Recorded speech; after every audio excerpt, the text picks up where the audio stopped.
Comedy video बनैनी नु तो रोड निमने बन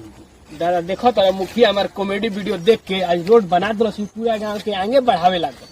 तो देखो लो भाई हमारे वीडियो बनावल के नतीजा काले ऐसे रोड पर कॉमेडी वीडियो बने रहे कि रोड खराब होता है तो रोड नया बने लागल। देखो हमने के कॉमेडी वीडियो बनावे के पावर का हो प्रिंस भाई का तक का कहियन कि काले हम एगो कॉमेडी वीडियो बनैनी नु हेजे बनैले रहने कि रोड खराब होता है तो पूरा रोड बन गई गांव जवार में हमनी के आगे चल गुनी जा आज तो बनिए गुल रोड है। डरे मुखिया हमार वीडियो देखो तो कॉमेडी अब बना दिलस रोड कहता कि बबुआ वोट का कटब हमार कहीं सब का तार वोट ना काटाई बेचारा डरे रोड बना दिल देखो तार हमनी के वीडियो ना लगले इलेक्शन आई